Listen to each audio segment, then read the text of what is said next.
안녕하세요. 서로에게 녹는 점 프로젝트 어울링 발표를 시작하겠습니다. 발표는 다음과 같은 순서로 진행됩니다. 어울링은 지난달 서로에게 녹는 점 프로그램을 예고했었는데요. 예고를 보지 못한 분들을 위해 잠깐 설명드리자면 시니어층과 청년층이 함께 시간을 보내고 소통의 장을 만들어 세대 단절을 극복하는 프로그램입니다. 그런데 그런 저희에게 총 3가지 난관이 찾아왔습니다. 첫 번째 난관은 바로 몇몇 시청자들의 우려 섞인 목소리입니다. 프로그램 구성이 어린 세대에게 집중된 것 같아요. 어르신들이 퍼스널 컬러를 좋아하실지 모르겠어요. 와 같은 우려의 목소리를 들을 수 있었습니다. 이런 시청자들의 피드백을 바탕으로 어울링은 어르신들의 의견을 직접 들어보기로 했습니다. 많은 어르신들께서 산책하시는 경의선 숲길로 나가 실제로 어르신들이 청년들의 일상에 관심이 있는지 조사했습니다. 이를 위한 설문조사 판넬은 참여자의 특성을 고려하여 쉬운 문구와 큰 글자로 제작됐으며 경청하는 태도로 어르신들께 다가가 호의적인 답변을 많이 얻을 수 있었습니다.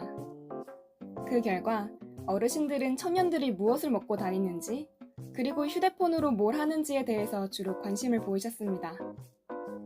그중 한 분은 같이 밥 한 끼라도 먹을 수 있는 시간이 있었으면 좋겠다 라고 말씀하시며 청년층과 함께하는 시간을 가지고 싶다고 말씀하셨습니다. 이뿐만 아니라 반대로 청년들이 어르신들의 일상에 관심이 있는지 구글 폼을 활용해 설문조사했는데요. 이와 같이 시니어층의 하루에 대체로 관심을 가지고 있었습니다.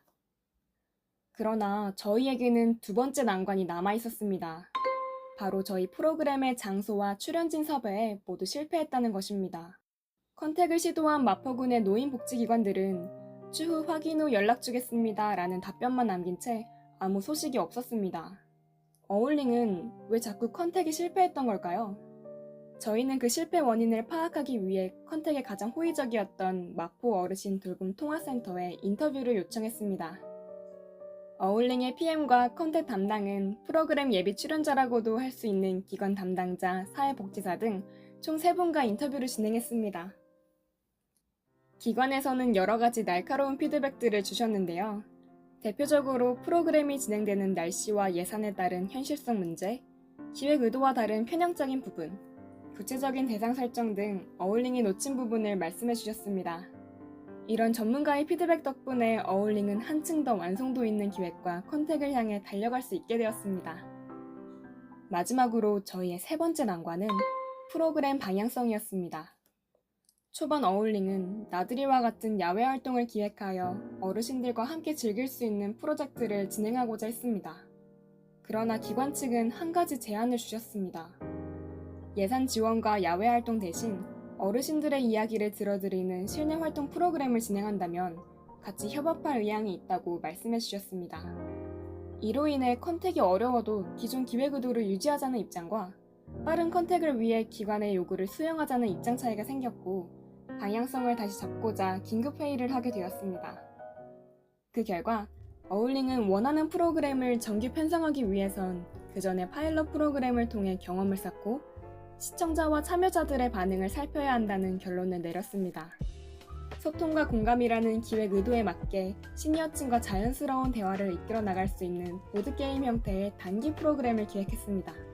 좋아하는 노래 한 소절 부르기, 이구동성 성공 시 무인도 탈출 등 미션에 담긴 보드게임을 직접 제작할 예정이며 8월의 날씨를 고려하여 실내에서 2번 진행하고자 합니다.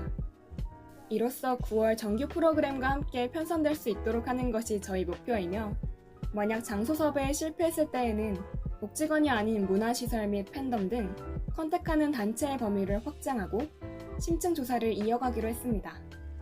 이렇게 3가지 난관을 극복한 어울링. 앞으로 어떻게 프로그램을 편성하게 될지 많은 기대 부탁드립니다. 감사합니다.